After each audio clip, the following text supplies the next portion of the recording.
Hello everyone and welcome back to another video from Finance and Crypto Guide.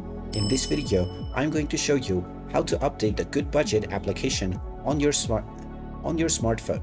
So let's get started right away. If your Goodbudget application is not working as properly as it is supposed to, or if you have not turned on auto update on your device, then open up the iOS App Store or the Google Play Store depending on your device. And once it is opened up, tap on the search box at the top section and then type in Goodbudget and start your search. Once you find the application, tap on it, and if you see an update button instead of open, tap on the update button, and this will install the latest updates for the Goodbudget application on your device. Just wait for a while until the update is completed, and when it is done, you will see the open button once again. You can then open up the application and then proceed with using the Goodbudget application on its latest updates.